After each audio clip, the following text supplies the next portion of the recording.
her with me, so she's gonna send me some documents, so I'll get it.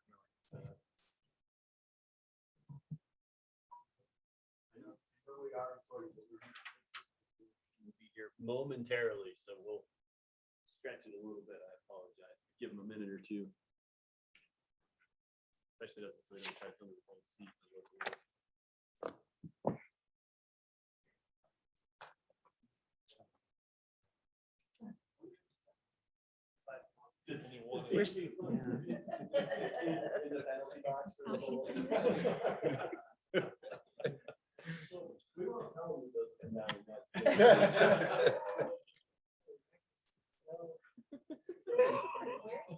Should have been on time. We had a vote as to which ones stay and which ones go. Oh, boy.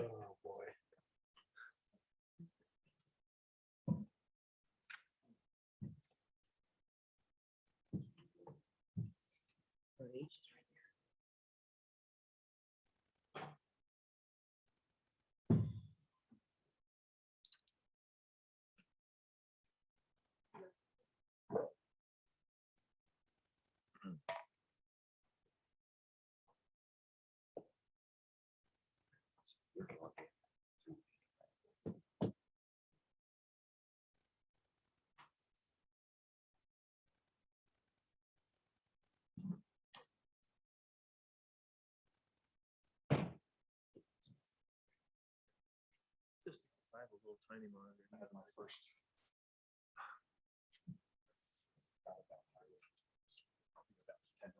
Yeah. Well, 10 minutes, so that was It was this morning. So Okay. It hasn't been.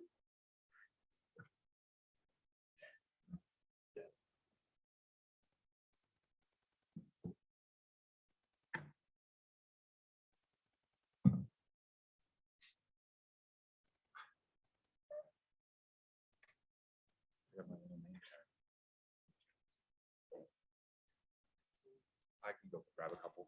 Yeah. It's okay. I need the exercise. Oh, you got it? Yeah, I brought some extras. No worries. I need the exercise. It's okay. Look at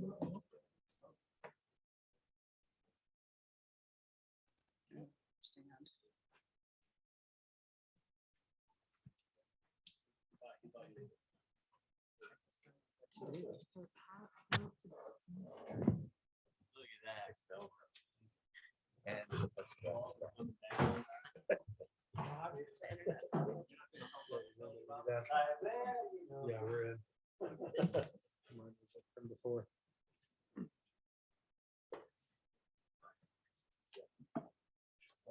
Do not have a way to refresh this. Hit stop and. No, wait. Okay. Took it down until you're ready for it. We could each bring in our own backdrops just to hang.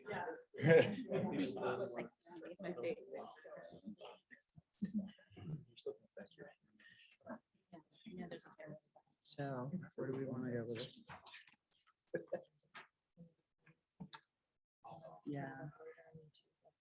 Good. Thanks everybody for bearing with us. It's a little bit after 4 o'clock, so I'd like to call to order the public meeting of the Frisco Town Council. Kind of the roll call, please. Lee Mortensen, Here. Aronson. Here. Burley. Here. Fallon. Here. Held. Here. Incan. Here. Sherburne. Here. Thank you. Thank you. Next, I'd like to do public comment. Anyone wishing to do public comment, please be topic specific for anything that is not on this evening's agenda. Please state your name if you're a resident of Frisco, and keep your comments no longer than 3 minutes. If you are online, hopefully we will see you. You can raise your hand, unmute your microphone, turn on your camera, and we will be able to hear you and talk to you that way. And if there's anyone in chambers who would like to start with public comment while we work through. Give it a second.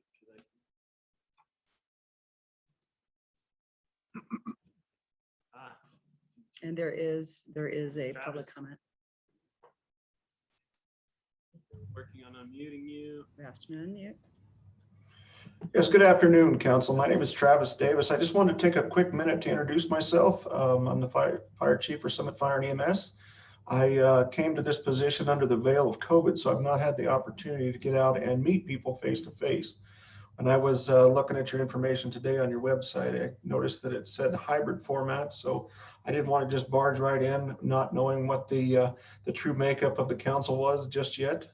So I just wanted to take a quick minute to introduce myself and let everybody know who I was. I will look forward to meeting you all in person at the next opportunity. If you have any questions for me, please reach out. Our website is updated, or you can contact me via phone. Thank you all for what you do. Thank you, Chief. Thank you for what you do, and barge in anytime. You're always welcome. Okay. Careful what you wish for. Public comment.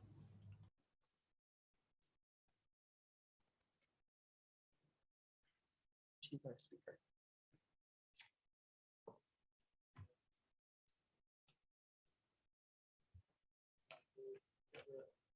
Nope. Seeing no other public chambers wishing to make comments. Close public comment and open up for mayor and council comments. And I'd just like to start by welcoming everybody back. I think a huge moment. It's an honor to be in person with everyone that's in this room. I particularly want to put a little focus to Andrew and Andy. This is their first council meeting actually in chambers since they've been sworn in. And I think they've missed out on an important part of the process and an honor that they've received to be an elected official in this town. So gentlemen, welcome, congratulations. This is yeah, your other new home away from home. So, but it's great to have everybody back, and thanks to everybody who has made all of this happen. And I know there will be technological hurdles that we'll have moving forward, but I think the format so far is working. We've already successfully had public comment from the outside, and this will make us more open and available, I think, to everyone, but also being back in person where we can get a lot more done and I think reconnect. So I'm looking forward to that with all of you, staff and county. Appreciate that. That's what other council. Yeah, please, thanks. I would like to pay our respects to a good friend that we just lost the other day, Jeff Flynn. Was a good friend of mine. I've known him for 35 years. Was probably one of the longest people I've known here. I worked for the county, was just all around best guy. And it's such a tough loss for our community. You know, we keep losing people to the activities that we pursue, and it's all part of loving life, and it's all part of, chasing life, and it's just the biggest shame. And so I just wanted to say that publicly on the record that we're going to miss Jeff Flynn, and maybe raise a glass later. Thank you. Thank you.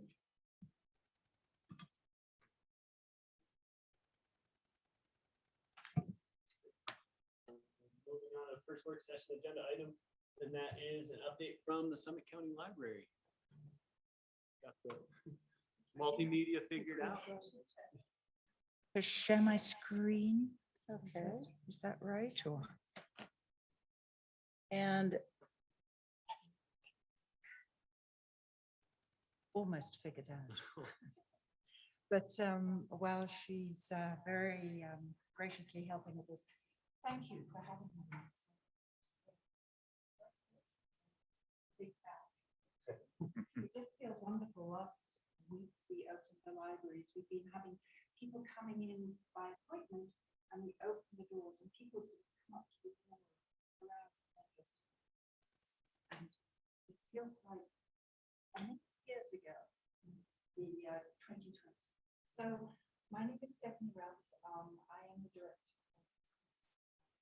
of Lena Christensen, who is the president of our foundation board and has been very involved in the fundraising effort for this building project. And then on Zoom, we have Bob Perry, who's also on our library board and our foundation board. And Bob also is very involved in this whole fantastic process. So I think I spoke to you possibly about a year about what we were up to and what we were doing. And there was still a lot of sort of uncertainty about where the funds were going to land and the size of the buildings and what was settling down. So we are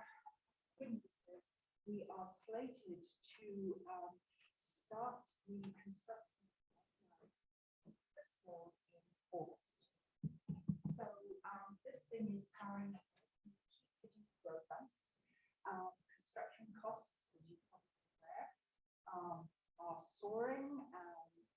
The ability to get people to actually do the work is problematic, but we are absolutely determined to make this happen, and the county is way behind us, and they are going to continue to support us to make sure that we have things that we can do.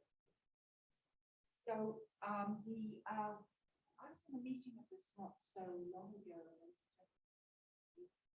I was going on about libraries and children, but I'm going to see all the things that you people probably are aware of.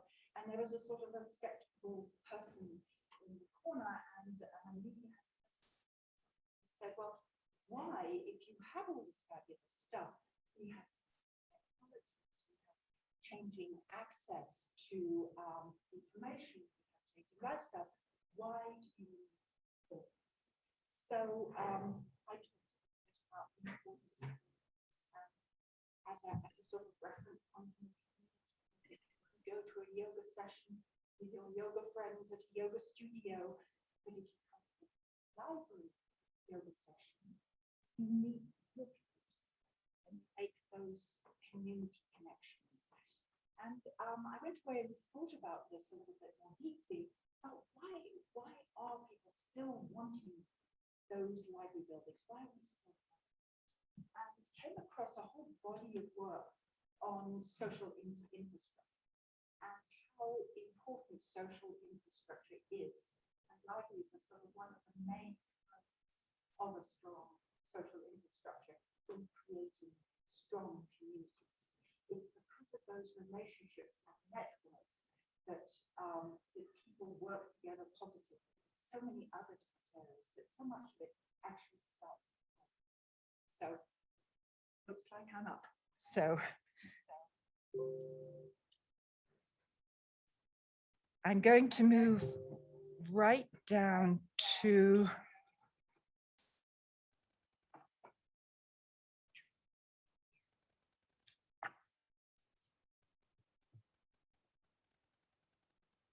the main library in Frisco. Last time I was here, did I show you the video that we made of the project? I think so. You saw the video. Okay, excellent. Could you, thank you, mute me. Thanks. But what I would like to look at is a little bit more detail on the floor plan, which is down here.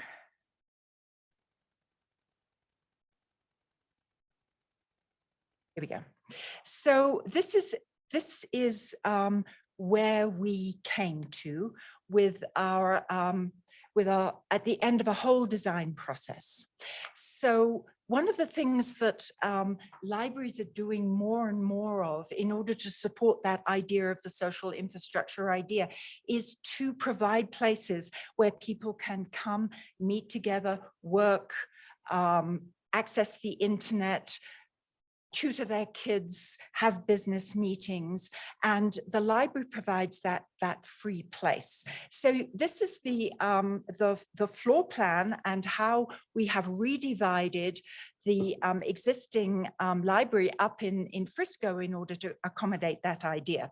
So you can see these yellow areas here are open meeting spaces. They're going to be kind of quiet, get together meeting areas. And along the window overlooking the west end of the building, we're going to have a long workbench. So coming and going informal spaces. In the blue, these small circles here are going to be distinct study rooms. So you will be able to go in there, close the door, have your meeting, and not be disturbed. We recognize that meeting rooms in Summit County are at a very high premium. I'm sure you're aware that people are always looking for somewhere to get together. And so we have carved out this area in green, which is going to be a larger meeting area that will accommodate about 15 people and have all the screens and the access to internet that folks would want. The children's area is going to be completely redesigned and given a facelift, and there were going to be more areas for children's story hours and craft projects. We have in purple, the light purple is going to be our new public computer area, and we felt that it was very important to create a much more dynamic teen area. So you can see that in light orange at the bottom. So that's going to be specifically from teens. It's strategically moved away from the body of the library so that it's not going to impact the rest of the library with the kind of noises and activities that teens have. The big change is going to be in this sort of light blue egg down at the bottom here, which is going to be our new entrance. One of the things that we felt was so important was to differentiate between the library as part of one of those government offices in the county commons and the library as a distinct building and service to itself. So we felt that this big entrance was really going to signal a whole different approach to libraries in Frisco. So moving down. And here is a line drawing that gives you a much clearer sense of what that new entrance is going to look like as you come into the parking lot on the south side. So we are proposing naming opportunities for folks who want to support the building project. So as you can see, the new entrance is $75,000. The costs of naming go down from there. We have reading rooms. That large library program room that I mentioned is $25,000. And then we have those small study rooms where you can close the door. Those are $20,000 each. Our teen room, the naming opportunity on that is $15,000.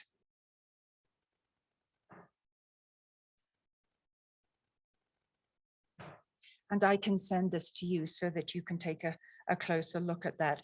Now here on your right is a picture of that that entrance again, more as it will look like as you approach it. So it's really going to signify library as soon as you move into that parking lot.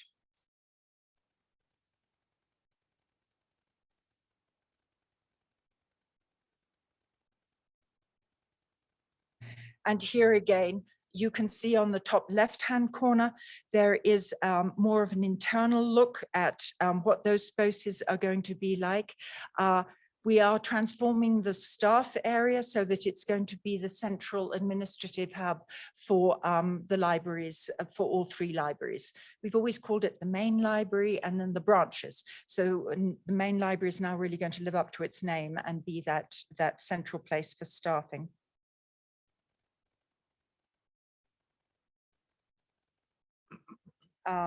Here's our library team. This is the administrative team and the PSLs. And these are the donors that we have so far.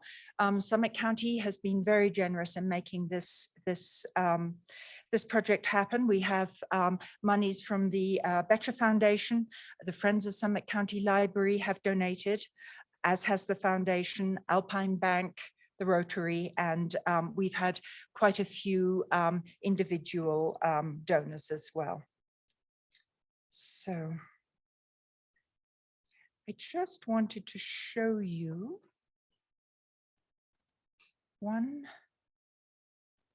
wanted to show you some statistics here. Oops, and I can't see them because they're behind the screen.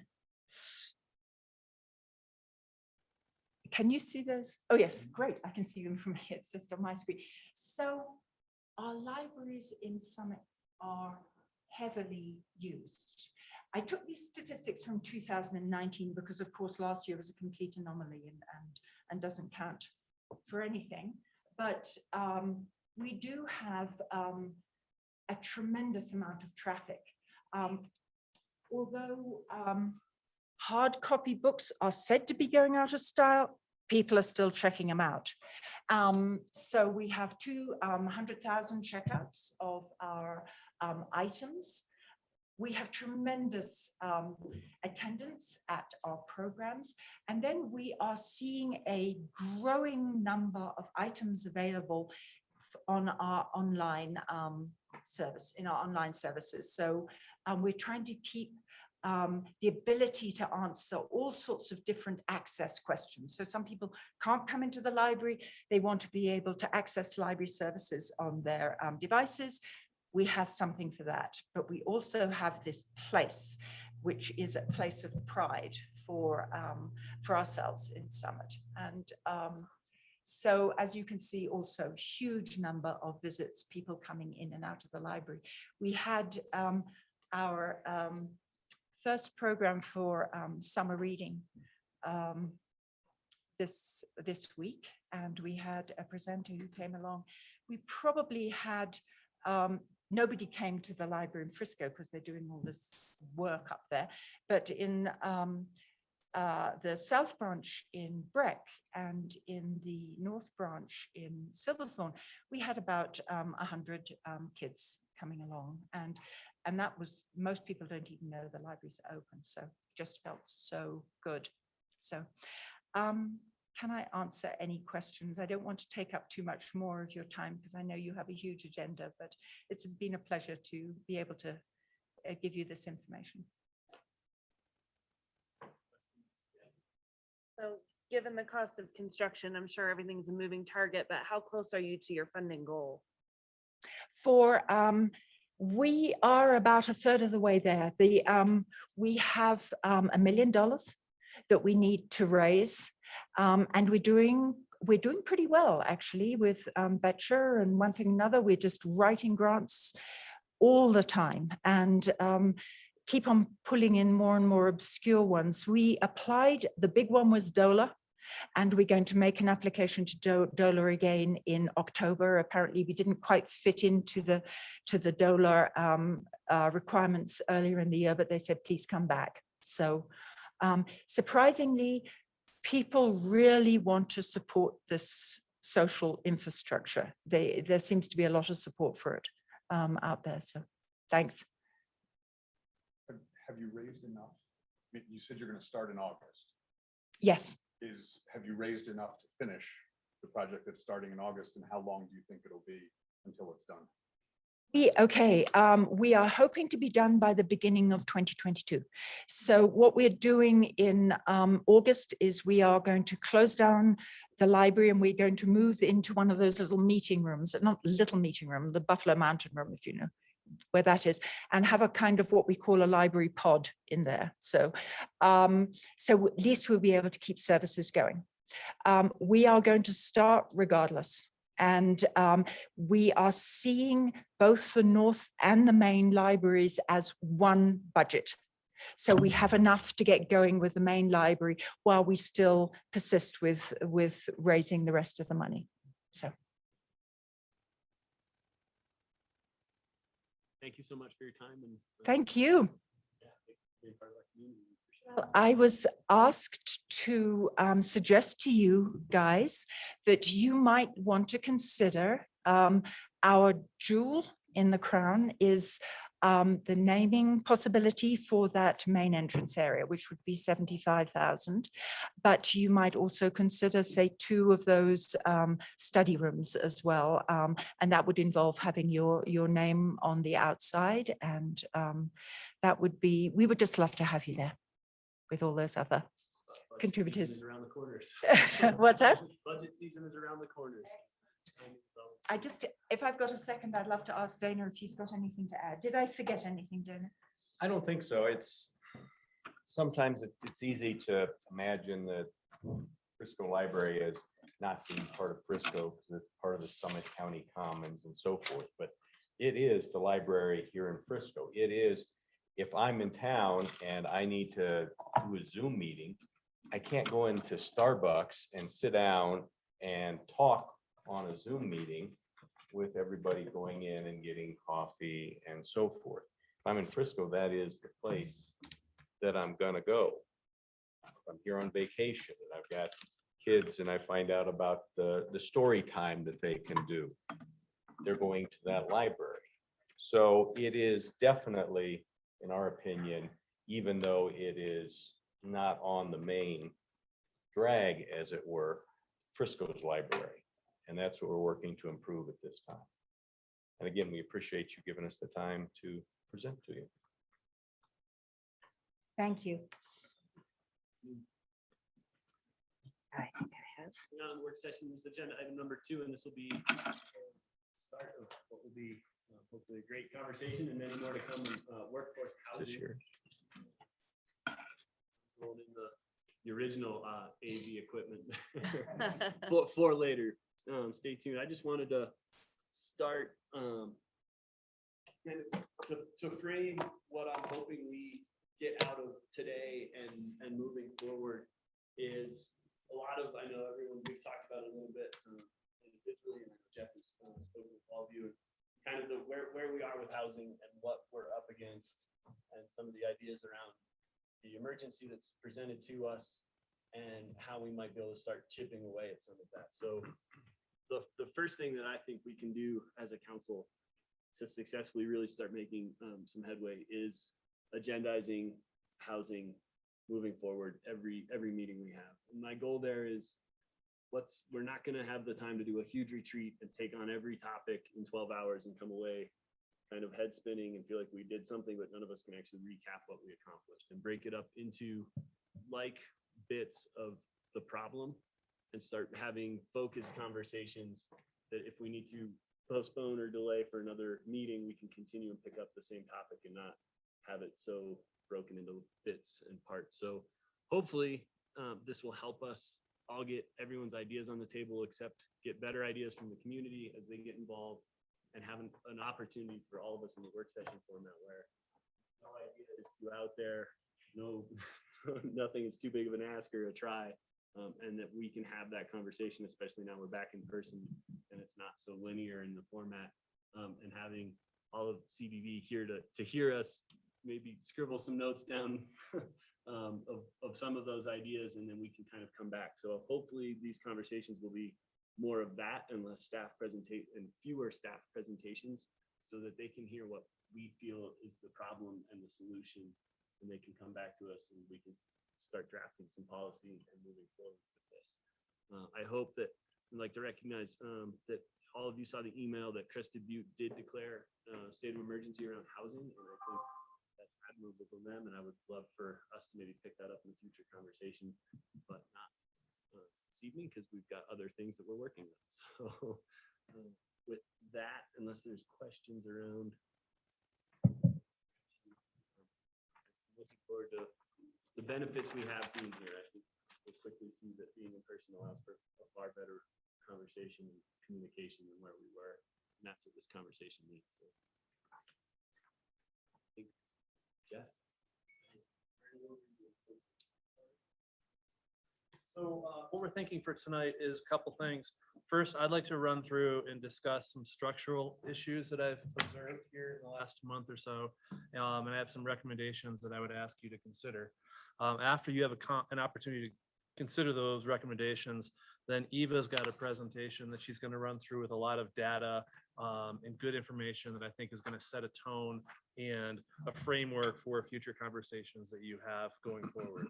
I'm most excited for her to share that with you because there's some really cool stuff there.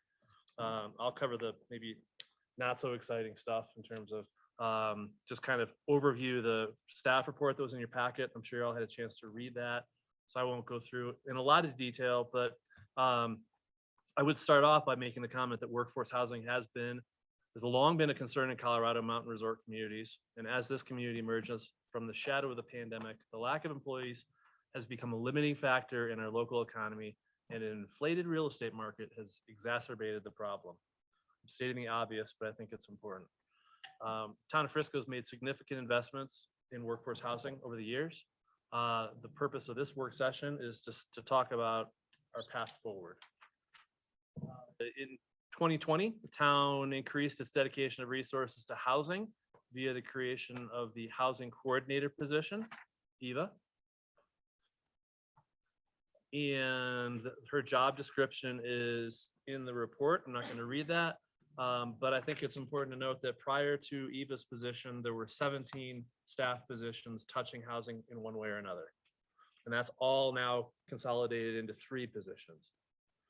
And at the same time, we've got the newish STR, short-term rental licensing program, which, like most communities going into this, who knew how many we're going to have, how much time it was going to take to administer. And it is a big administrative burden on the housing folks right now. Eva is, from what I've observed and seen, not getting her strategic goals of her job description accomplished because she's stuck in the weeds of managing and administering that program. That's a problem. If we want to move housing forward and move the needle, we need to have the person whose role that is able to move the needle. So I think that's the first thing to look at.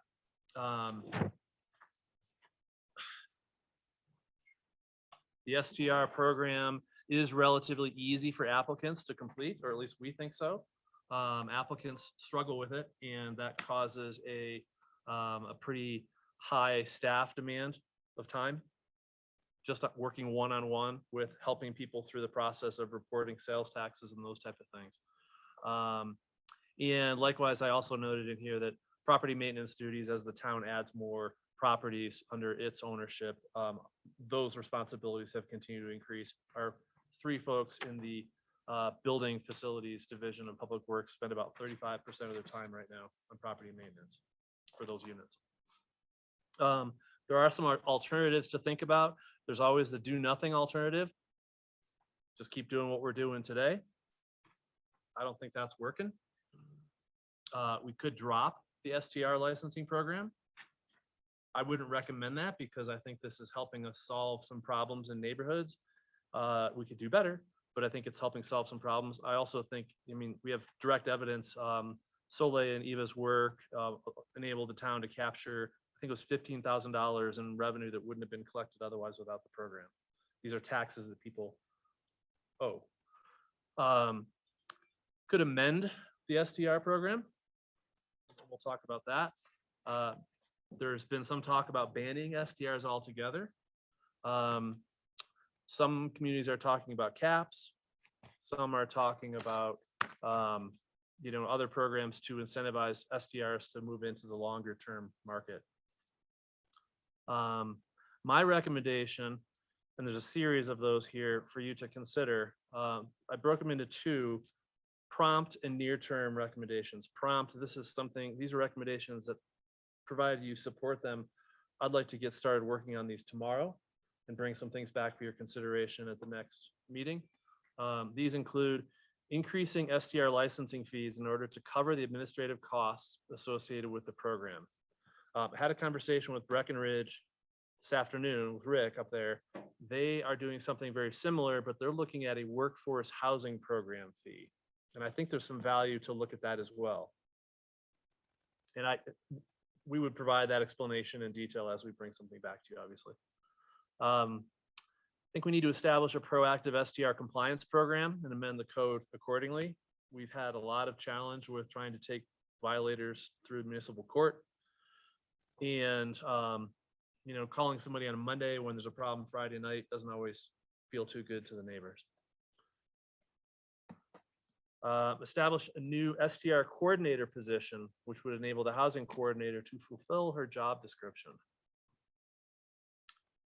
2 more, solicit RFPs, request for proposals for a new STR licensing software partner and or renegotiate with the current provider. That's an expensive platform. It's about $60,000 platform we use. Like most communities, we are having some challenges with it.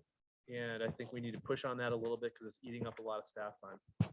It's a tool that's a little bit cumbersome right now. And solicit requests for proposals for a property management company and provide detailed analysis of the current expenses related to property management of town-owned units. In other words, take a look at, should we outsource that work? Then I've got a few, what I would call near-term recommendations. In the staff memo, the mayor and I had talked about dedicating time on every council agenda, like you had done with your COVID emergency. Another way to look at that would be dedicating council time to housing matters. So there's a lot of things that I think we need to bring forward for your consideration. And whether it's just a chunk of time every meeting or agendaized items, one of the two, or both. I think it would be appropriate for you to direct staff to develop a comprehensive inventory of all TO Town of Frisco owned properties and deed restrictions, which will include location maps and information related to target residents. You're going to see a lot of that from Eva tonight, and I look forward to her sharing that with you. I would suggest consideration, and these are things that would come back to you on future agendas. Consideration of what I'm calling Housing Health 3.0, which 2.0 is on your agenda later tonight. 3.0 is the concept would be to target conversion of STR properties into long-term rentals, perhaps along the lines of the FERC Housing Health Helps Program, which I'm getting some information on, and some conversations that I've had with some of you as well. Coordinate, I said in the staff report, really participate in a housing summit with other jurisdictions. This is something Summit County is working on putting together right now. We've got a meeting, I think, the managers and the housing people next week, I think, to talk about what the program would look like, a half a day, third of a day type of program. This one's the big one. This one's the heavy lift for you guys. Develop and adopt a housing strategic plan. And I would suggest that you put a date on that so that there's some accountability. You get it done. September 30th, I think you can get there. And this would be a broad-based, you've got work with strategic plans, you know what I'm talking about. Last, the Summit County BOCC has requested a joint meeting with you to talk about the Lake Hill project. And so I'd suggest looking at dates to make that happen, whether it's a special meeting or your work session or whatnot. And those are my recommendations for you at this point. Like I said, I think if you guys can talk about those while this is fresh, that'd be great. And we can jump over to Eva, but it's up to you how you want to handle this. I'm happy going down the list of the recommendations. And a lot of the conversation I think will overlap. So would love to hear council's thoughts or how folks feel about I think the fresh light on what Eva's position has been versus what we all hope is I don't think we do like see right. So but I think that we're not capturing enough fees to cover what we need to do to keep the operation moving.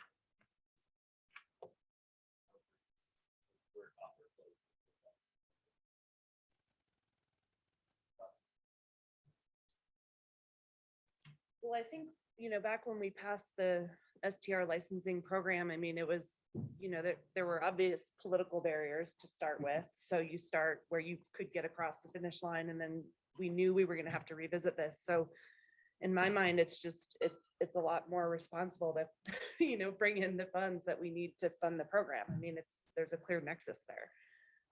So in my mind, that makes a lot of sense. I don't want to give a ask for a blank check here because we don't have recommendations on what those fees are per se, but let's look at that. And then I also thought, let's see, what was the property management company one is really interesting because we've asked this question a few times, but we've never really gone down the road of seeking proposals for it. So I think it's the right time to ask that question. But I think the reason we haven't gone down that road in the past was we were advised that we're kind of small potatoes and that we might not actually get the attention or the interest from a property management company, but maybe the time is right to stick it out there and see what we get back. But those would be my 2 comments to start. I'll jump in. Hi, everyone. So regarding definitely with Eva's position, I sort of equate it to Gilly last year or 2 years ago. We need somebody to really take the reins and lead on this. And while of course it's part of community development, the planning department they all have full plates. And so, I think one reason why Eva was selected was because of her sort of comprehensive understanding of real estate and Summit County and housing in general. And so I think that, it's not doing her justice nor the position as we envisioned it. We really need this person. And so I definitely support that. And then I wanted to say, I really love the idea of talking about this on a regular basis because we've had this kind of situation where we sort of bite off like 1-hour-long, 2-hour-long meetings and we talk about a lot and then we have a lot of side conversations, but it's really, really difficult to keep it moving. And so I think just as we've done with COVID, using that as kind of our model, just keep pushing this uphill or wherever. Hopefully one day it'll go downhill, but we've got to chip away at it.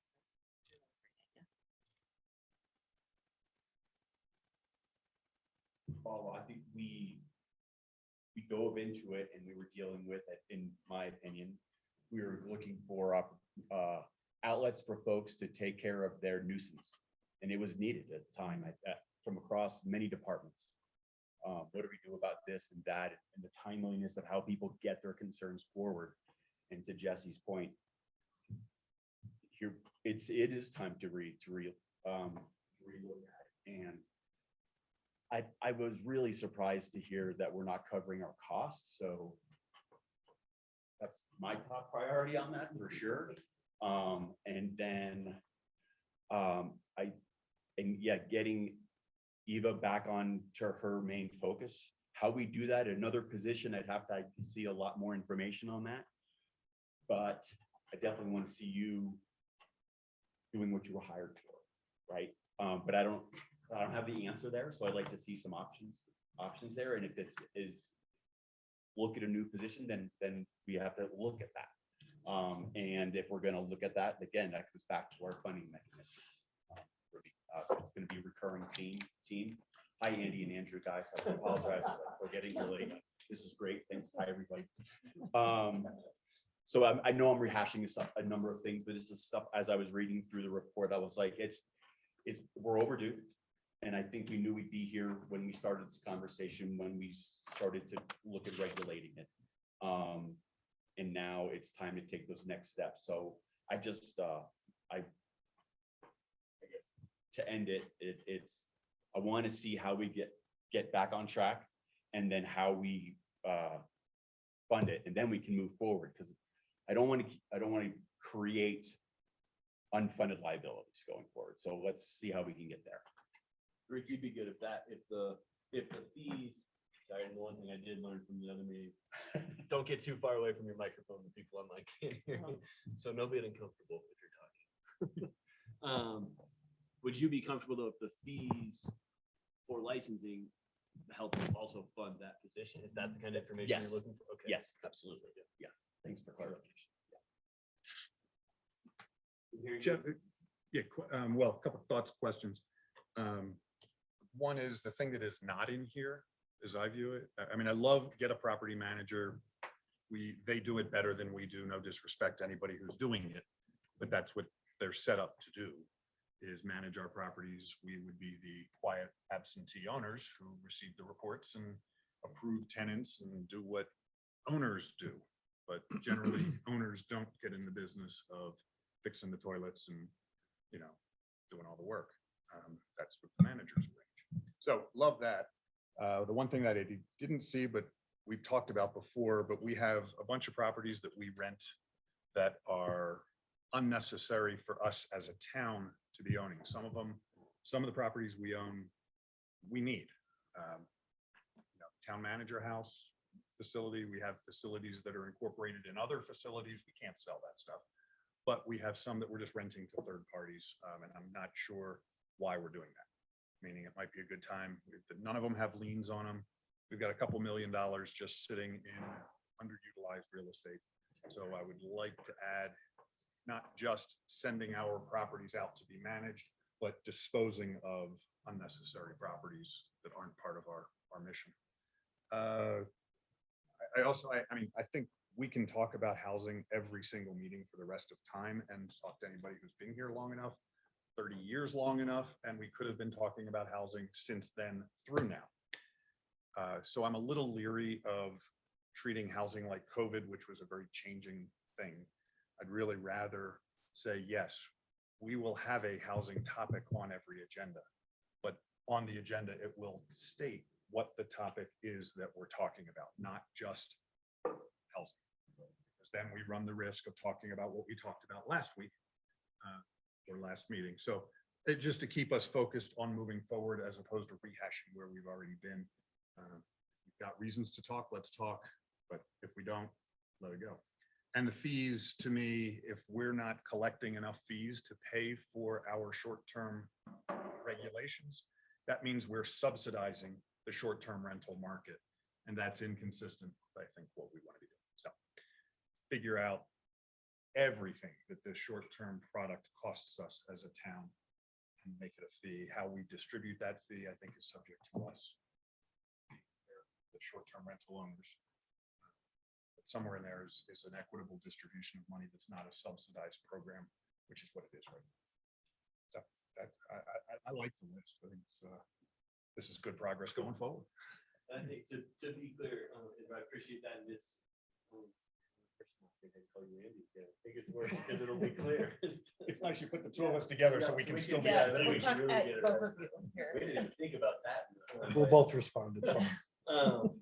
On the agenda part, and I didn't make that clear, but that is the goal. Is that I think based on the conversation we have this meeting, we know probably what the next meeting's conversation will pick up. Or I think from what you'll see from Nina's presentation, she has a really good framework of the topics that need to be addressed, that there isn't clarity on the staff side, or ideas she has, and then can incorporate the ideas that we come up with.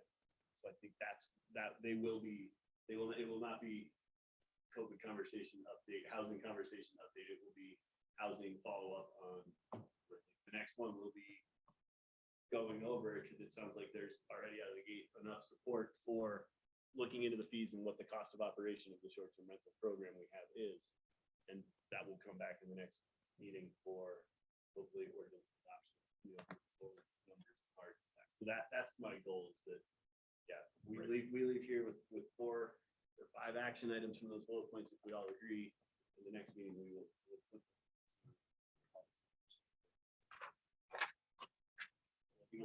the unnecessary housing stock we have, I think, will be a great conversation for another day. We have that kind of complete inventory of our properties.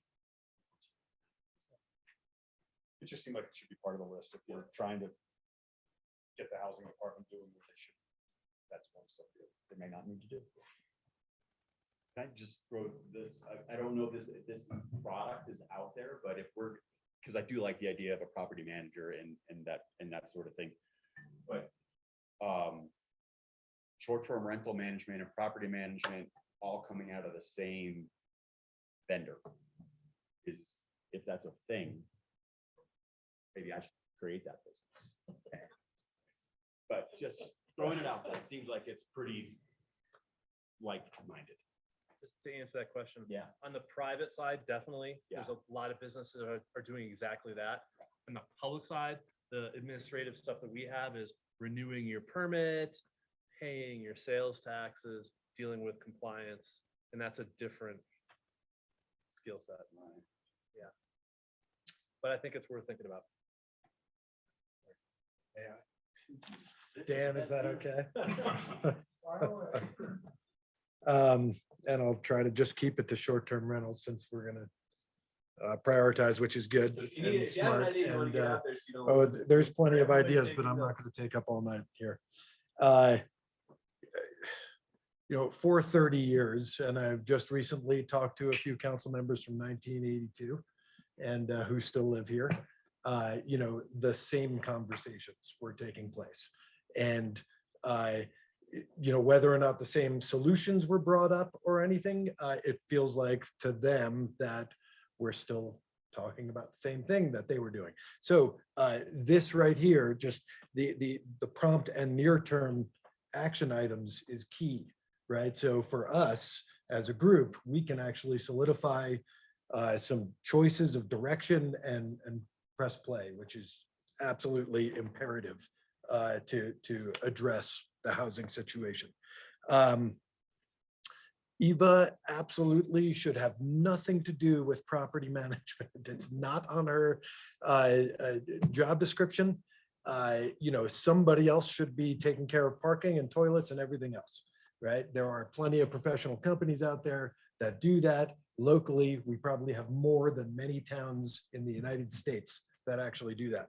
So let's find somebody. I would hope it doesn't have to be a huge, long RFP process to find that group to come in. We could make a couple phone calls and make it happen tomorrow, right? So that's not procedural. That I don't know how that goes, but Emergency declaration could help that. yeah. You're on the roll. And some of this is actually they're calling it it's like next level process, right? So we have all identified the things, and we have for a long time, but now we're culminating to a point of the steps that we're going to take next. And I think that's key and really important, and it's something we have to do. And so taking the weight off of some of the staff is hugely important that way. And you might have all heard me say, the process seems to be that we always end up adding on people's plates. We never really subtract off of people's plates, right? And so at some point that doesn't work, right? You can't just keep taking more on and never, you still have to go mow the lawn, right? In that case, in order to give Eva the space to work on housing so she can guide us as far as, the right things that we should be doing because we have her here, let's take all the things off of the plate that need to happen there. That's yeah. Can I supplement you for one thing? Please. Which is to the quote old timers who are saying we've been talking about this for 30 years. It's true, and we're going to talk about it. Whoever's sitting in these chairs 30 years from now, we're not going to solve the problem.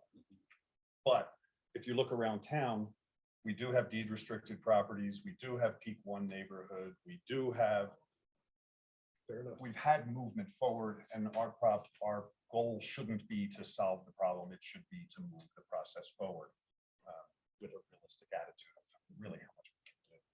So I want to acknowledge that, yes, council was talking about this in the 80s, and yes, a lot has happened. So that's Sure. okay. No, I was gonna say as well, I mean, it's, we've all really been talking about it in careers.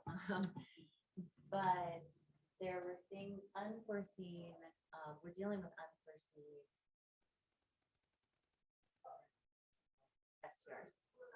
None of us could have anticipated what Airbnb has done. In 10 years. So, to all of us, I Yeah. think it requires new solutions. So it's like housing, you know what I mean? So, ongoing, but I think we're at this pivotal point where we need to take action on a monthly basis. It's moving rather than, peak one neighborhood. It's an incredible place, but that took years to implement. I mean, it was years and years. And so we need to put some Band-Aids on and keep people living in our community. for us to live. And really, I mean, we could talk about this all night, but I just wanted to. Yeah. That as well. We have a time. That's- Can I just go down my quick list? I didn't even get to my list. I'm sorry. That's okay, not a problem. But the near and short term, increased licensing fees. It doesn't make any sense to be pulling in licensing fees that don't cover what it's all about. That's just part of the budget. Licensing fees cost what they cost. And they have to be raised, they have to be raised. We absolutely should bring a referendum of an extra tax on short-term rentals, I believe, to where it goes to the people. I think the people in this town would pass a short-term tax addition. The compliance program, it shouldn't just be a burden. $15,000 is a good save. But what else are we missing? Where are we missing? It shouldn't be necessarily Eva's burden, right? There seem to be a number of difficulties in either navigating these things or, for be they people that are coming forward with short-term rental, how do we make this process easier and faster to take less of staff's time and, to be able to move the ball forward, right? That's an important one. The software provider, I don't know what you got to do with that, but we need something comprehensive that covers all the bases that everybody can work within. And, there's plenty out there, I'm sure. The property management, the near term then, dedicate time to housing matters, develop a comprehensive map. We would appreciate seeing that.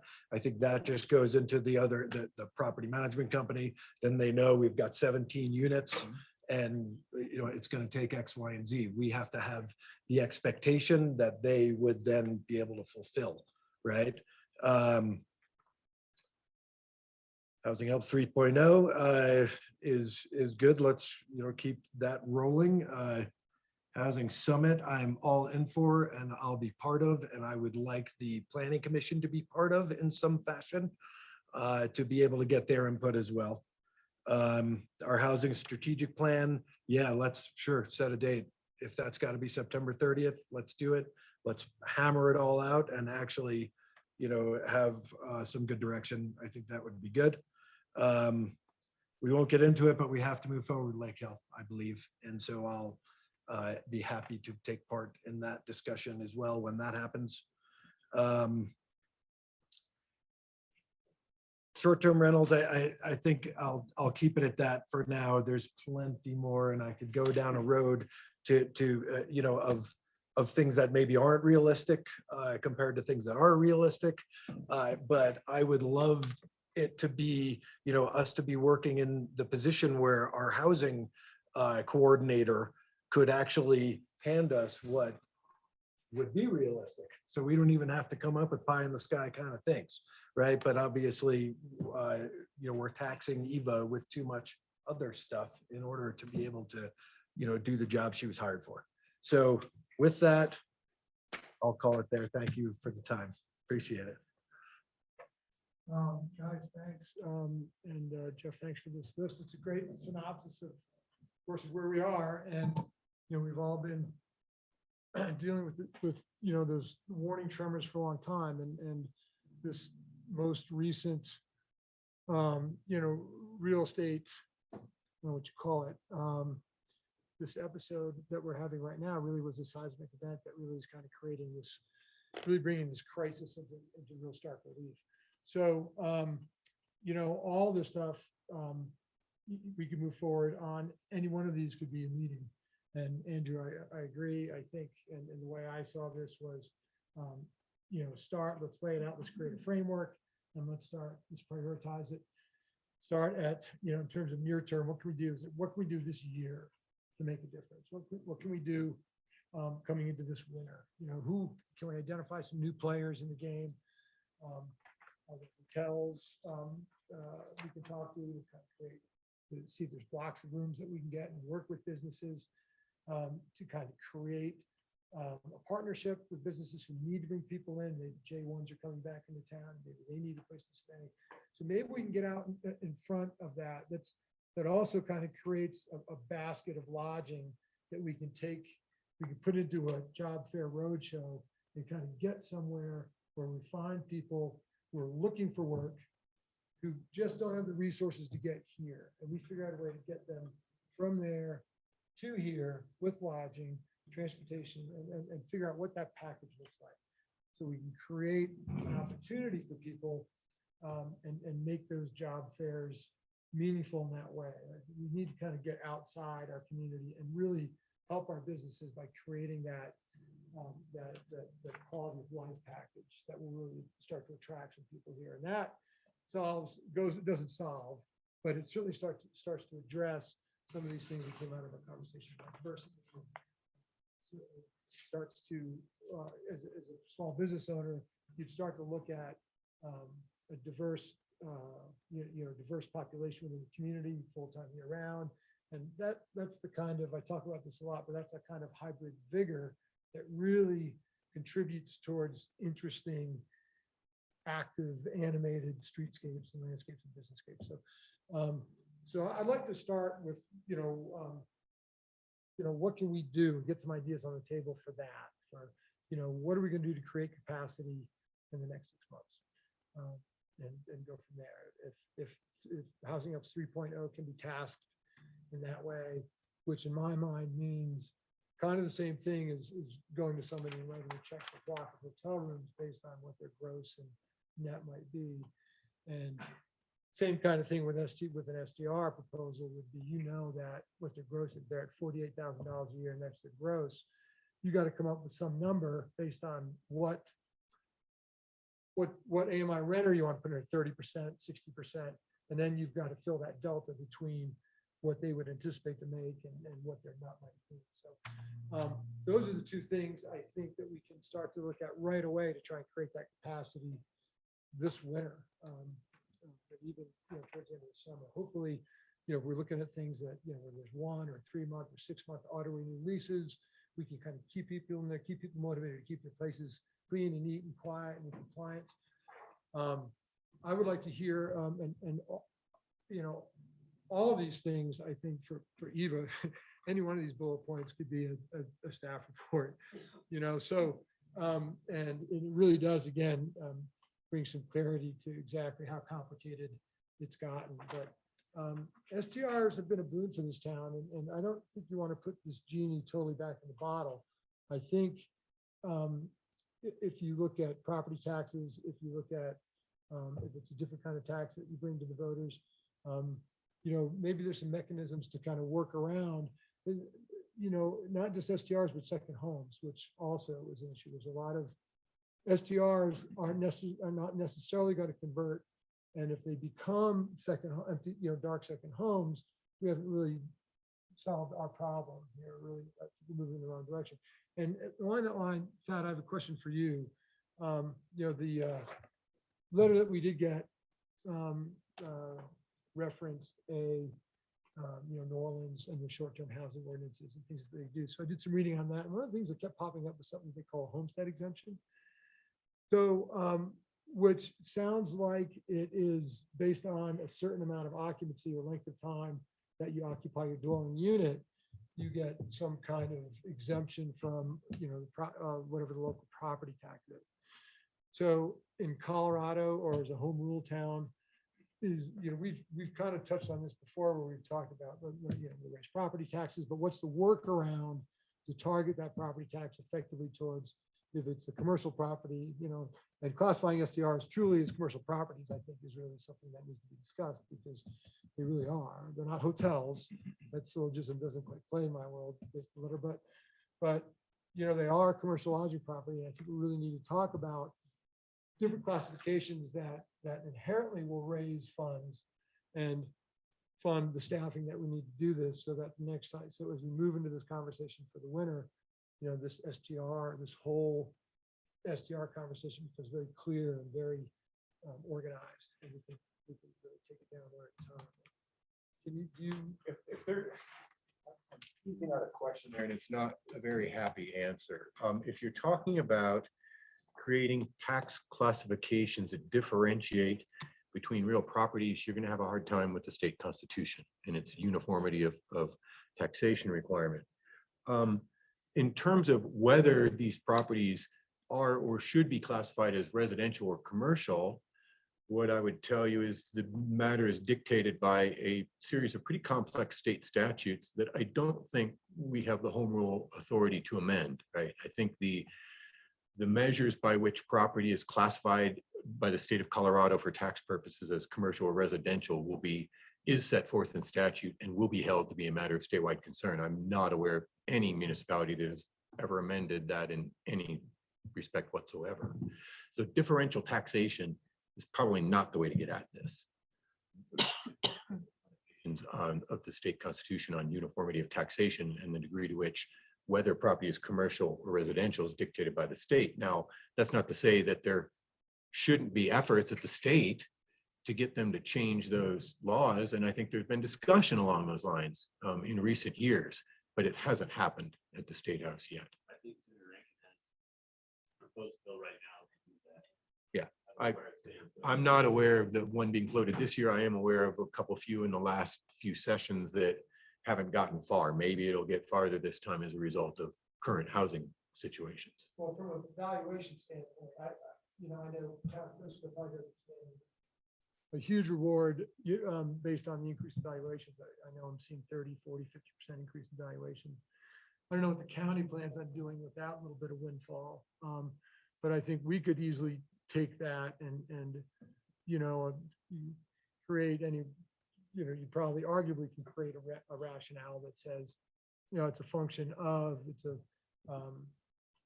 however you want to create the basis for this, the real estate, price explosion that we've seen and how it translates to valuations, and then how that extra bit of valuation could come back around and be tasked to support staff. Property taxes doesn't be general fund, I believe so. But, so it's, moving shells, but, yeah, I'd love to move forward quickly with, whatever we do to create capacity.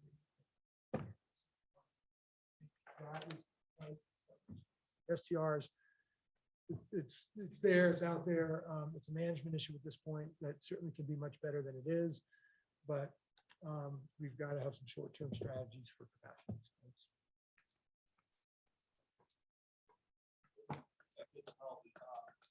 I hear you, and I wrote that down as an idea. There have been some conversations, not down the road Thad's talking about, but other ways of addressing the point that you're raising. I've got some ideas on that, and had some coordination with the other towns and county up here on this idea as well. I don't want to share it just yet because we have some work to do, but I look forward to having some conversations about that with you as we go forward. And two other quick clarifications. One, I feel remiss in noting with the public works folks that are doing property management, they would fully support having a company do this work.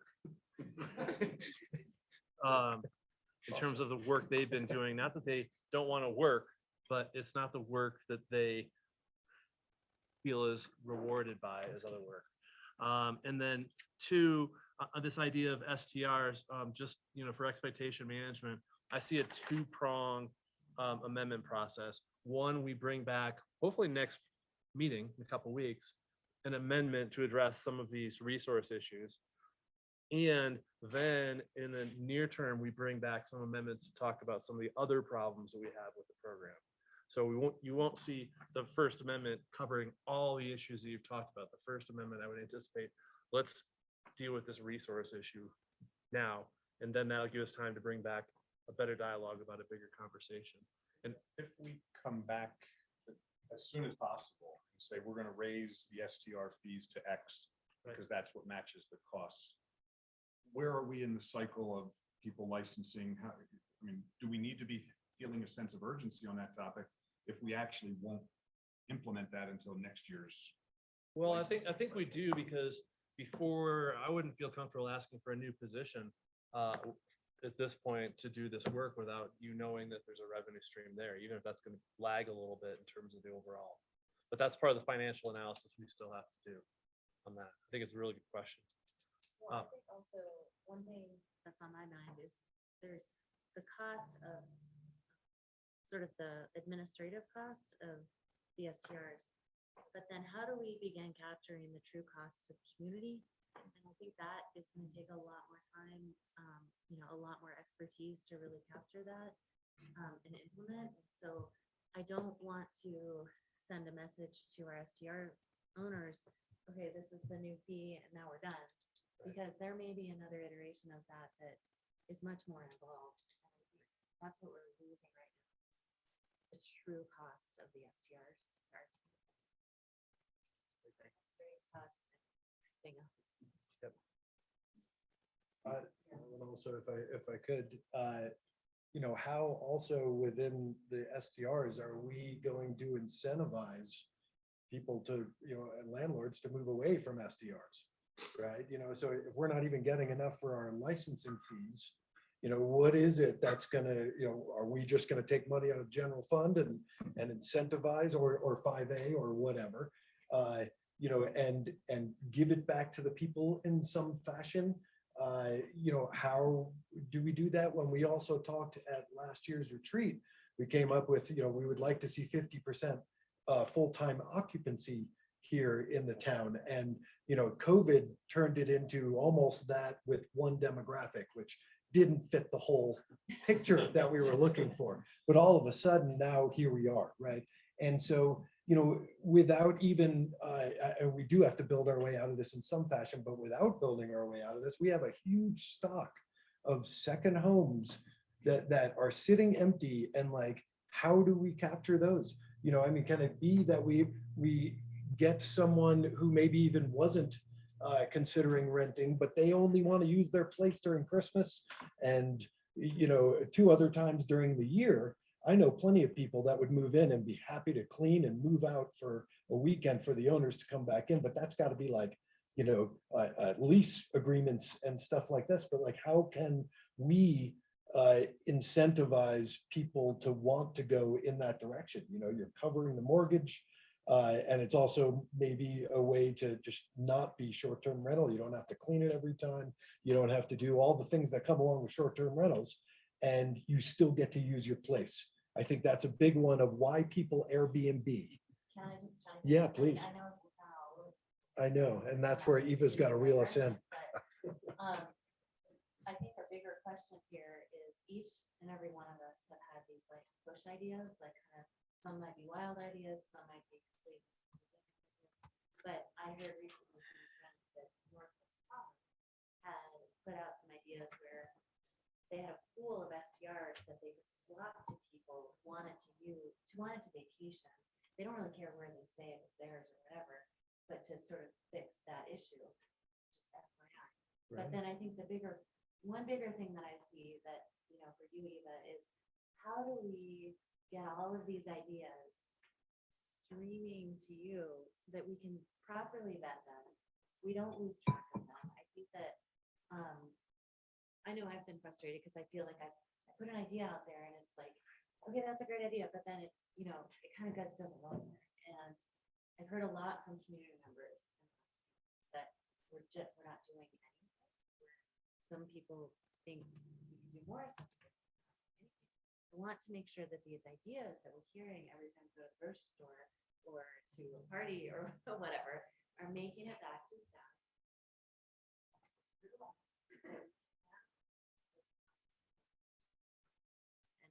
And in this discussion, all of these amazing ideas that may have merit, maybe not, but we need to make sure that this humongous conversation. Agree 100% with that. And I think the strategic plan is a part of that in terms of a list of all these different ideas and a process for exploring them and keeping some record of, okay, we did look at that one and this is what the staff report was and the findings or whatever.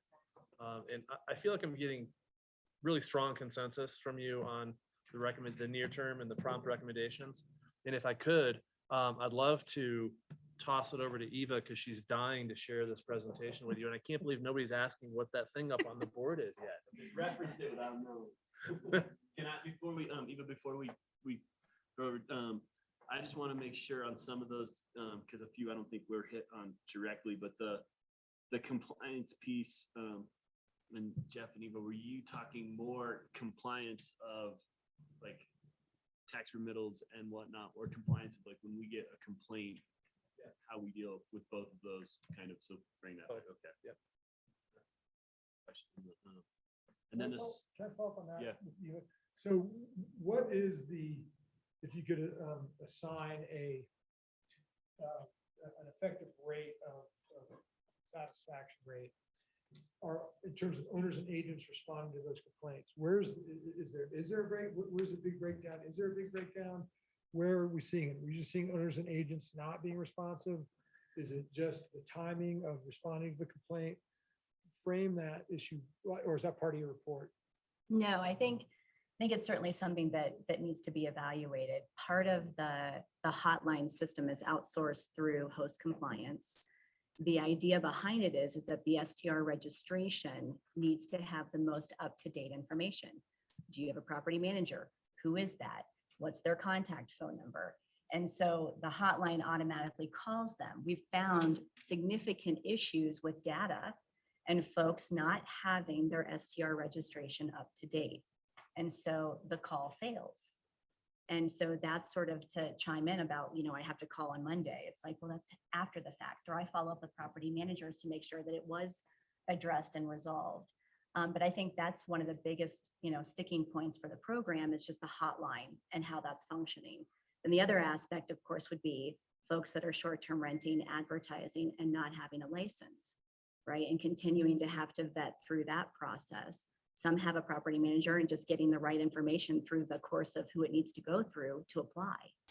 There's confusion on that aspect. And then there's the aspect for compliancy with tax remittance, which is a big manual process that Soleil are going through. So I think those are the three buckets I would probably identify under compliance. There could be other aspects, but those are the three I can think of for sure. how long do we have left on the contract we have for our software now? Do you know of anything else out there that you'd like, or would it be more when we go to renegotiate a contract with them, pushing a little harder, however? Soleil and I push quite a lot on host compliance to be better, to be more efficient, to make a better product for all of their customers, right? It's not just Frisco. We keep a list of things. They have their statement of work that I continue to hone in on, that some of the things aren't being met to our expectation, for sure. We get told, sort of, Dawn knows this as well, and so does Bill, but we get told sort of these deliverables, and then they're not meeting those expectations. And so we continue to have to say, well, you told us, this and this date for this item, why aren't we seeing it yet? And so I would say, I think our contract, I'd have to double check. Yeah, it ends in, I believe, middle of November, if I'm not mistaken. We'd have to. And just to Eva's point there, I'm pushing for deliverables. With last year when we renewed the contract, host compliance had requested an increase in what the contract value was, and we respectfully declined because of challenges with deliverables. That said, we are still very concerned that they're not meeting what they've promised, and that is why one of the recommendations that Jeff had is that we go out and look for a different software vendor that could maybe deliver a better product. Do we know of any other software vendors out there with a better product? Like, let's go for it. Like, instead of wasting our time with software engineers, this stuff's already been done, right? Yeah. There are definitely other vendors out there. I'm sure they all have their challenges, but certainly we have been looking at them, and we'll continue to look at them. And if we get the go ahead, or if we get the head nods, I think certainly we would pursue that, and sooner than later, so that way we have a vendor in place if we do choose to not renew our contract. Sure. And Eva, do you agree with that? Or do you see the building of the software maybe working better, or not changing your whole process? Or, how does that affect you, right? I mean, if you got to go with a new software, you got to figure out how to work it. And Well, and this isn't the first time the town's had to go through a software change. They originally had STR Helper that was acquired or absorbed by Host Compliance. And then there's another company, you know, sort of competing with them that's, I think, Lodging Revs, Muni Revs. Lodging revs and muni revs, and are other local jurisdictions that have have sort of- used that, and certainly I've heard positive things about them. But But then they have there's other even issues others too, beyond right? that, so. So, But again, just in the feel of not just adding more on of go find another software, you know, I mean, like, because everything just keeps stacking up, right? And so you know, let's try to work that the easiest way. Jeff, as you said, I think it seems like there's good support for all those first few.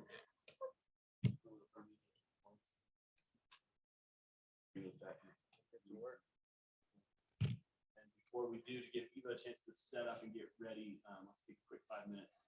Great. Thank you. It is And I'm hot. gonna open some windows up as well. We should get some of those swamp coolers here. it is hot here. Good Lord. Jesse's probably sweating. Parts of it. No. The whole thing's there, but it's not balanced. Yeah. Andrew, part of the challenge is the glass. All that. So we have a lot of all that massive shit. So you know, the role of somebody designing this building. I just got a text saying we're having trouble hearing. Somebody did. She's very quiet and I'm looking at my Dias mic on her. And I can try and turn it up. Yeah, exactly. Right. That's kind of where I'm at about it. So my suggestion had been to somebody else that they should turn up the volume on here. Right, but I think they have, and they just can't hear us. Yeah, we can go there. I'm nervous to do it. Because I understand the concept. Yeah. Speak in the microphone. Yeah. You know, that's a hard one. Yep. If you're not a Deborah, microphone paused person. you. Avoid it. Right. Yeah, And then nobody.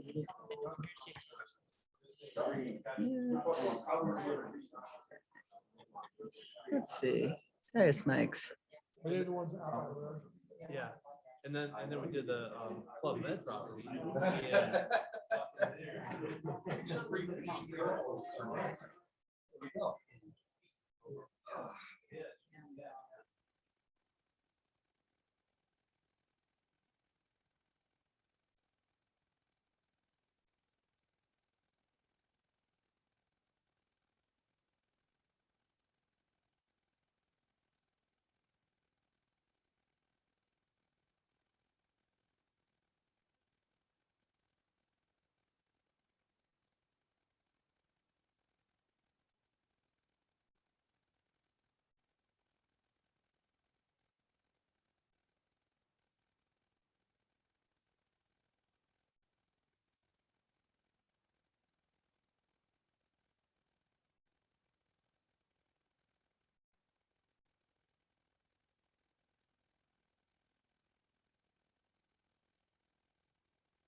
Little swamp cooler.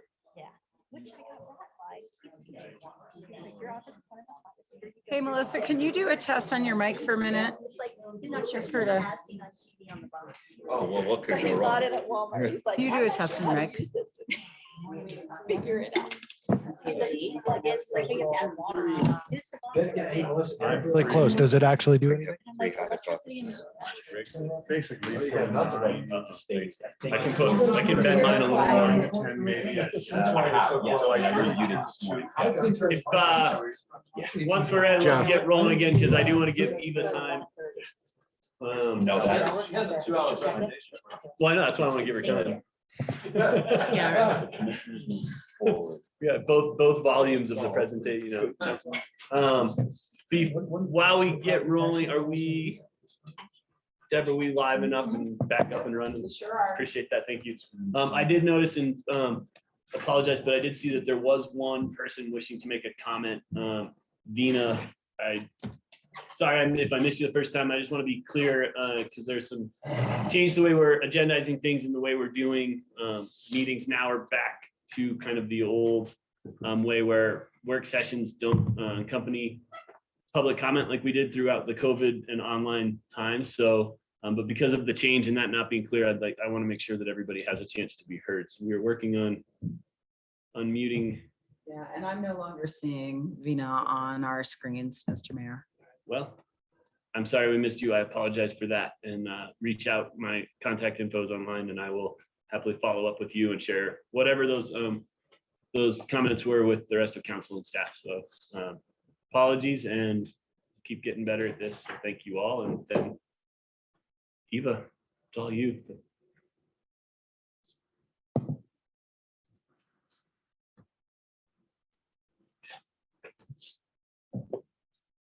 It's good to be in person for the first time It is. since I was hired. Wow. Wow.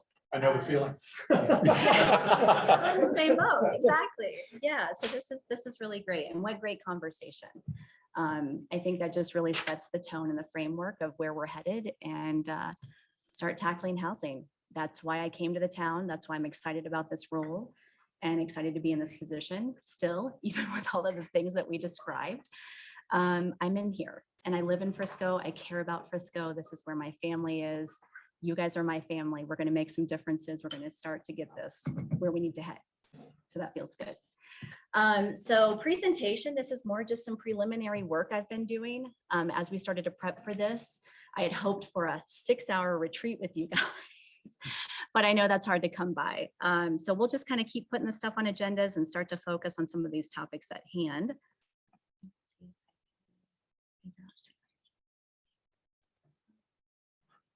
Okay. So a couple of the things we've already addressed, but I want to dive into the Town of Frisco short-term rental program and just a little bit of data here. So Frisco currently has a population of about 3,100 residents and approximately 3,600 housing units. This data was shared with you in Don's staff report in March. So of those, approximately about 638 are short-term rentals with an acronym for those folks listening as well, STRs is what we tend to call those. And this represents about 17% of our total housing units. As we know and we've discussed in the past, we've seen an extremely rapid growth in short-term rentals. And unfortunately, during roughly about the same time frame of the last 10 years, we saw our rental pool significantly deplete. And as well with the pandemic, almost vanish. Which is pretty staggering. And so the county commissioners recently had their housing retreat on May 4th.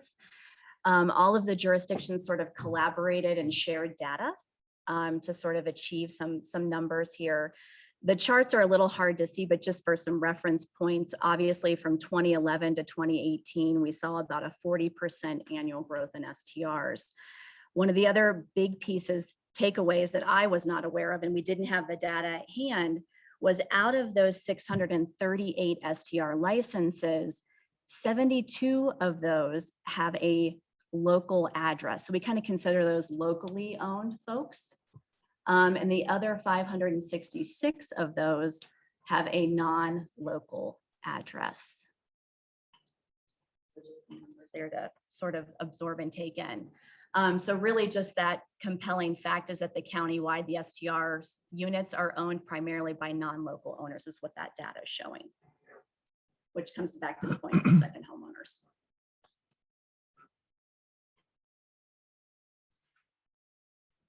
This is sort of the Frisco Housing Bridge.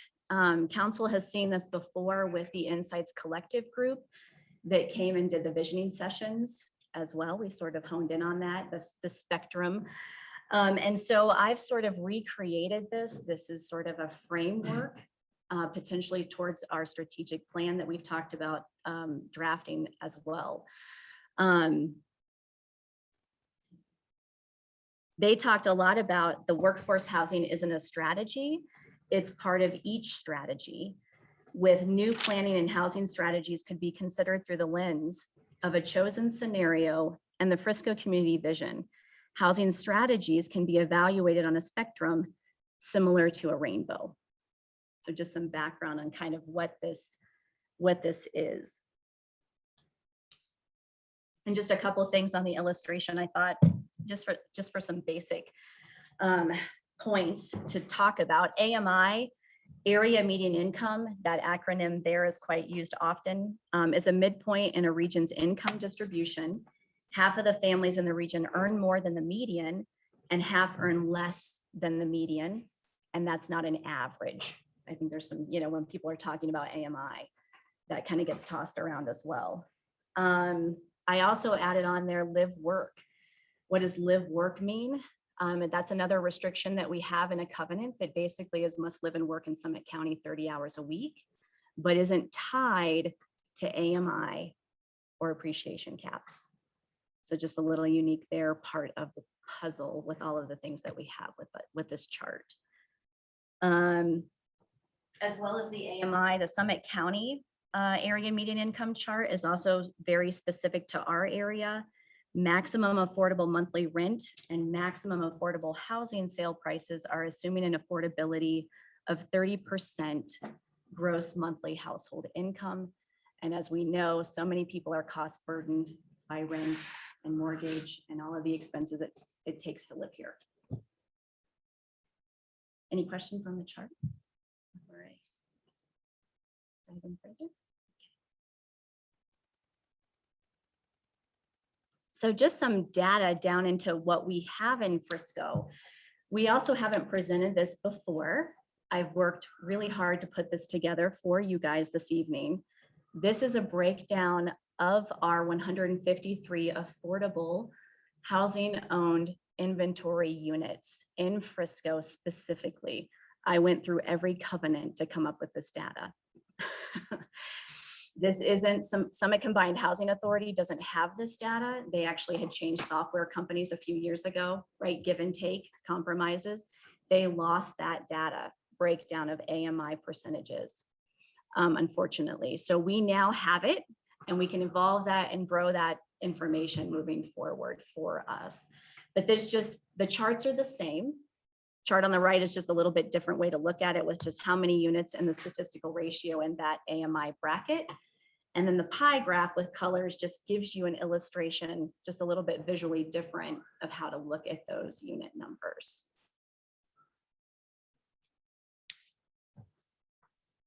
I just ask the live work question. Those are basically market rate with the covenant that says you have to live and work here, right? I mean, it just means that there's no AMI. I think we've got occupants only sometimes is labeled that occupants only restriction. Okay. Yeah, so it's the same thing though. No AMI cap, no appreciation cap. I think there's a few of those in peak one. Base camp, they have that same kind of cap language in there as well. On that one, and this is probably a part of a bigger discussion, but in your opinion, how is that translated into the work from homes discussion? Meaning, do they have to physically work in Summit County or can it be a remote position? Do you? Under our current deed restrictions, there, I'm not gonna say 100%, but almost all of those do exclude the remote workers. So it is working at a business that is physically located in some town. So if you're a software programmer for Microsoft, you would not qualify for that unless Microsoft actually had an office in Summit County. But it doesn't stop folks from trying every course of action. Those will, the buyer approval goes through Summit Combined Housing Authority. And then Katie, Kent and I get copied on all of those. And then from there, we get a lot of folks with the appeal process of writing a letter. Here's my circumstance. And we've had to deny folks. It just truly doesn't meet the intent of the covenant for that reason. But certainly people find ambiguous ways within the covenant's language to try and say, I'm a remote worker, I should be able to qualify for this. Or if a parent's buying it for someone else. Is there a retiree provision? Only upon having lived and worked and been in that unit for a certain amount of time, I believe 7 years. 7 years. And So, again, I think yes. that varies from covenant to covenant, and that's one of the certainly the big challenges with the 153 covenants that we have is there's tremendous variability throughout all of those, and certainly that was I believe in 2019 bill, the council adopted a new general covenant, and a lot of folks have opted into that, but there's still a number of different covenants out there. So anytime a sale comes up or anything else, our staff has to research the specific criteria of each of those. The vast majority have the retirement provision on 7 years. If they, that is it, they own it 7 years and then they could retire and still remain in the unit. Right. And then I also took it a step further and broke it down by bedroom type, which we also didn't have that before. And again, it's the same 153 units, but broken out with colors and, a graphical illustration to show where those fall into the AMI categories.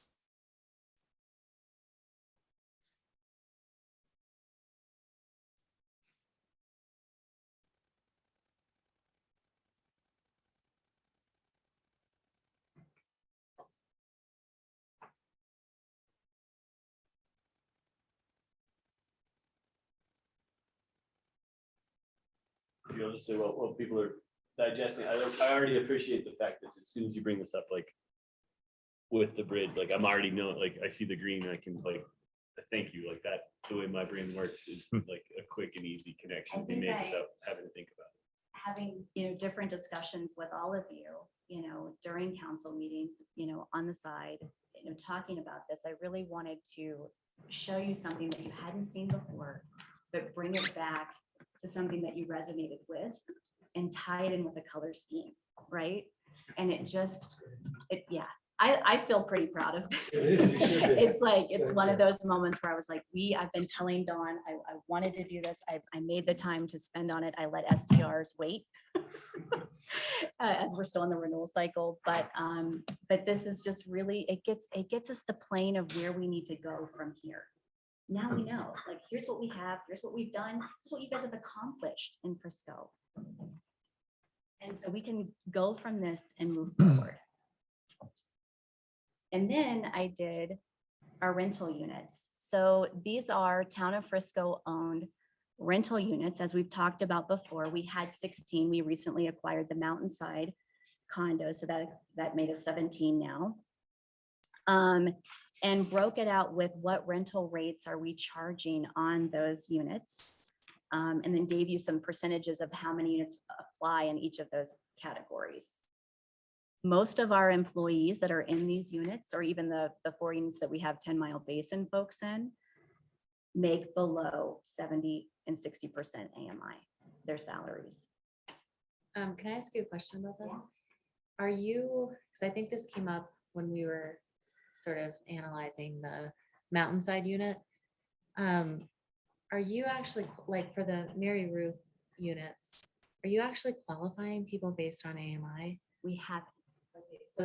So just to be clear, this is the maximum amount you can charge, but I might make 150% AMI, but you're still going to charge me 70% AMI. Yes, that's how we've been. So, just not to get ahead of ourselves, those are the thing, I want to identify those disconnects. Because I think we're doing ourselves a disservice to our community by not putting somebody of a low, necessarily having some filter of qualification there for these rental units. And one of the things that I implemented in the fall, sort of right before we do deed monitoring assessments, I did employment verifications. We had never done that before. I implemented it. So I could actually, before we wanted to raise rent on anybody or assume anything, it was, are you still living and working in Summit County? As simple as that. And I had their employer fill those out. They do that with childcare applications for the scholarships and things like that. So we put that in place to just give some perspective for me in this role, because they didn't have that, of what were people making versus what were they being charged in rent. And I just wanted to kind of go through it in that right process way. But I would agree, we certainly would want to look at that. And maybe these rents go higher. I mean, 40% is really extremely low, so. And most of the 40%, I will say, are our seasonal employees that are being charged that bracket. Policy address that? Yes, they haven't seen that. So I'm trying to go forward though.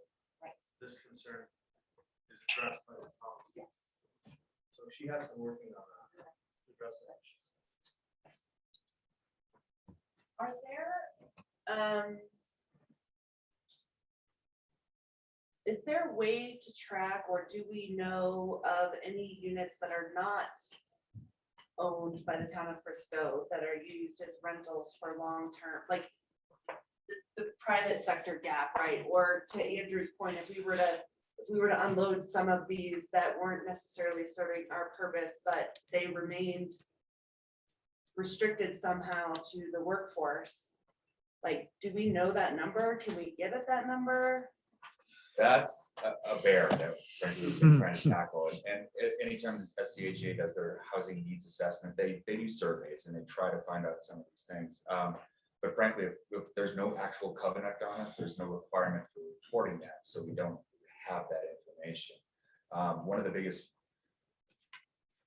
challenges that we've seen here in the local market is a lot of the properties that are getting redeveloped maybe are those former long-term rental properties.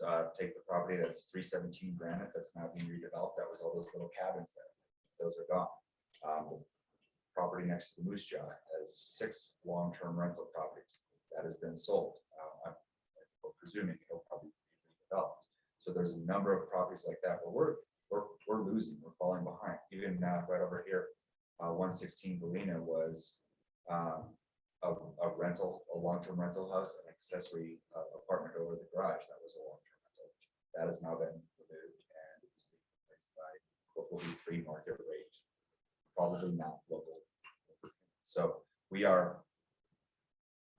even with the short-term rental challenges, the increase in short-term rentals that we've seen, we're losing inventory just because of redevelopment. And that's so it's a multifaceted challenge that we've got, a lot of variables and a lot of factors. How to track it and find out what is, that's almost a full-time job in and of itself, just looking at the data and how things are changing and doing continual surveys and almost going door to door to see how problems are being, because we just do not have a way to. I hope we can do a code amendment talk soon to address that side of the issue. That's where we're at.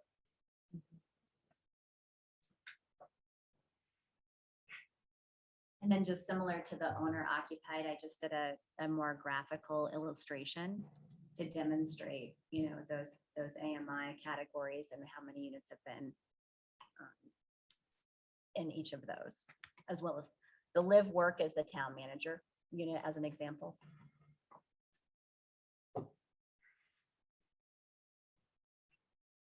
I would just probably rephrase it, AMI limit to rental limit. It's the limit to the rent that No you're AMI charging, cap. but no AMI cap, right? So, because this is a challenge, this is a really, and it's not to say that we don't need rentals for the full spectrum of incomes. We most certainly do, but we don't want to be charging artificially low rent to a very high income. Yeah. And so one of the things, thank you guys for sending so many emails on so many things. I think I've asked IT to increase my inbox capacity a few times. As I try and think of a way to also store these great ideas that, we haven't even been able to tackle yet. But just, we've sort of thrown out there, what tools are in our toolbox? How can we use them? So I tried to come up with a way to visually see it for myself, one, and maybe just for you guys as well. And so I did standard tools currently in place. These are things that council has done or code things that we're certainly doing and can continue to do. And then the tools below are sort of those next steps. Where could we go from here?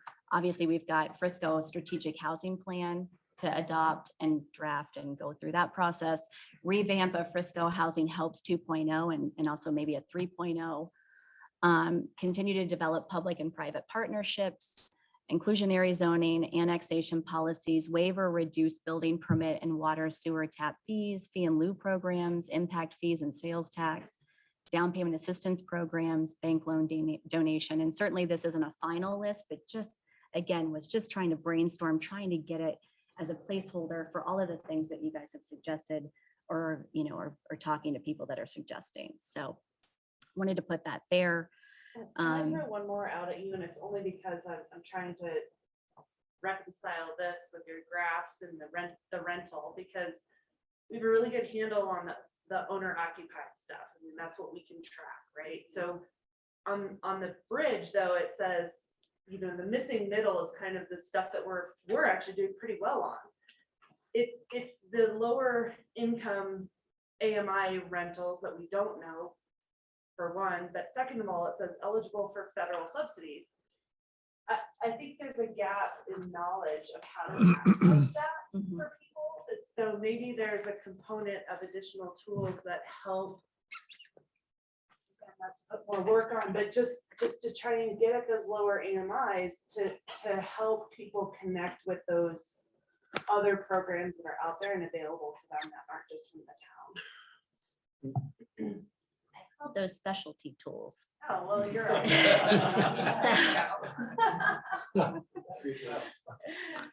There's also, you just teed it up for me, really. These are things that certainly are, out there. There's things legislatively that are in the pipeline. We've talked about incentivizing employers and employees with owners to rent out extra bedrooms.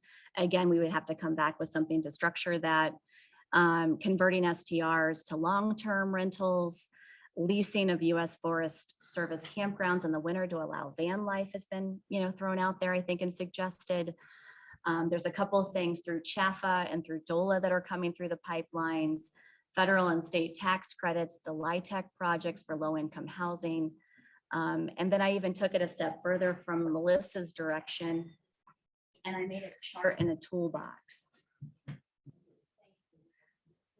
It's a draft. It's just something that I really wanted to just visualize where you guys had been giving us direction on and get us there, get me there in this role as well. And to see it with the market, market need, the product, the standard tool, and then the specialty tools. And again, I picked some things out of those lists. I would have to do more research and really, have some time to really understand, is it a grant program? Is it a loan? Is it, a matching, requirement for the town versus something not, those kind of things I'd really have to dive into further. But I really use some of the things that have happened, how we've gotten to where we are at today to try and get us moving forward with the needle. Eva, I'm leery to ask this question because you probably have the next slide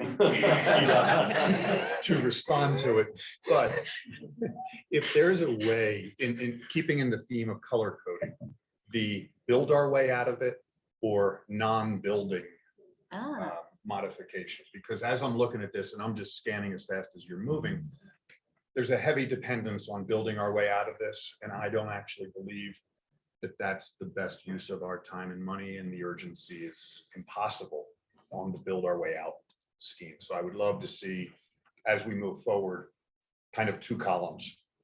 Yeah. Build our way and be more creative than that way. Other ways to utilize our existing housing stock. Yeah, that. Existing housing stock. And also to support those, those van dwellers and the people that can't even afford the housing stock, or they might choose, but working with Copper Mountain and such. To try to- Even when I moved here in 2003 to Summit County, I moved in with 3 guys. And when I first got here, I kind of anticipated that. We ended up having 2 more guys living on our living room floor who had been living in their car in A Basin. And because it had gotten so cold, my husband, who was my boyfriend at the time, told them to come live with us and offset. So even in 2003, people were living in their cars. Absolutely. And they stayed with us the whole winter. We never had them go back in their car. I did when I came here. Thank you. Eva, this is really great. I just want to thank you because I know you've got a lot on your plate and I know this wasn't easy and this is exactly what we've been missing. So thank you. Really good. Yes, Keith. Any other questions, concerns, thoughts for Eva? I know, This not is to last overwhelm her. thought. Yeah. Oh, yeah, sorry. I wasn't cutting her off. I had inside knowledge. How do we do it? We do have door prizes for you, right? Eva? You get to take your own copy home, Yeah. to mark up, to study, Mhm. and you'll see these forums come back to you over time. This is like setting a framework for the conversation. Eva, Don, Bill, thank you guys so much. Like amazing work, great feed, like baseline. I think we all now are in a better place knowing what we're up against and what we have done. I think that's an important step. And I think I'm looking forward to getting action and moving the needle, as Jeff said, and picking away at this and walking away every meeting with something accomplished or to be accomplished. So One other piece of information that would be helpful in terms of all of those data points is just the kind of overlaying the housing needs assessment data for Town of Frisco on top of that. You know, we can all interpret different needs based on what we see in those charts, but it would just be helpful to have kind of that standard language that's used across the county overlaid on that as well. Agree, and I think that certainly is the next step that we've talked about and identified, and one of the challenges with the needs assessment is it's the county, and then it's broken into the basins, Yeah. but our basin includes Copper Mountain and some other areas, so we've really got to work on parse that a little bit to make it a little bit more Frisco specific and continue to drill down on that. But yes, absolutely, that's a great point. But and to that point though, it is, you know, the basin is also very important. And so maybe there's more creative ideas out there basin wide than what Frisco can do alone. There's partnerships and stuff. So, you know, kind of being fluid on that spectrum would be helpful. Yeah. And just, Eva, I'd love to just, for you, and you don't have to right at this moment, but identify, what you would like to see as far as, property management companies, what is going to help you? What are the items that you need in order for you to do your job? And instead of us adding other things or subtracting the wrong things, let's try to do this together collectively and effectively. Well, and I don't think anybody knew staff time and the energy it would take to run the STR program. Sure. I don't think I even had an idea. I know I asked a lot of questions in my interview process about it, but until Soleil and I, and talk about timing. I mean, she and I started in March, the week of COVID closures in Summit County. And so to learn about the program, the renewal cycle started in April. We had to get it under our feet really quickly. And so, I think there's work to be done with that. I would love to have a software company that could just do it all for us. I want to make one more plug before we close this conversation too. And I think the only thing that we're missing in this conversation is community feedback. And I just, especially in the last month, I've heard a lot from neighbors, from other community members.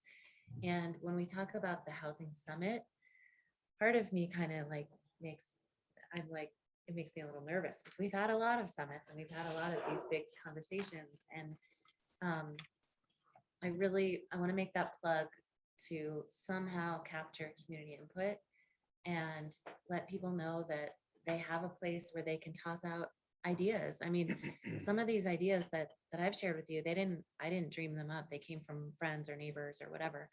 And so I just want to make sure that the community feels like we're hearing them, they have a place to provide feedback, and they're part of this dialogue, including business owners. So That's a great point. And even I had this discussion or a quick conversation yesterday about that as well as in developing this housing strategic plan. And if we do have a timeline and a goal of September 30th, how do we get an appropriate amount of stakeholders, stakeholder feedback and community outreach into that? We've got a good baseline from the housing task force from 2017 and 18, but there's certainly a lot of things that changed, as we know, in the past couple of years as well. So I think there does need to be an outreach component in that we need to build in. and even working with Vanessa to get the word out that we're having these conversations, and I think it's really crucial because a lot of people don't know that we're having them. So We could utilize social media for that. Yeah. So for sure. 100%. Is that true, Vanessa? Yeah, actually, Eva and Vanessa and Veronica had conversations this afternoon, so that for the council catch up that goes out tomorrow. We need to start communicating that stuff. Thanks, you guys. For those who are listening or online, we have to reboot the system. So go ahead, log out. We're breaking for dinner for an hour. The system will be back up hopefully before 7. So apologize for that, but great conversation. We need to connect to YouTube, so we're trying to take a minute to get some technology assistance from our See software everybody. provider. Dinner, I think is, I think how is dinner? Are they just flavor or just grab one? They're all. One gluten free over there? Okay. Wash your hands. Dry your hands, then grab a dinner. No, but a germaphobe. I watch on a regular basis people wipe their nose and put it in the popcorn bowl. So yeah.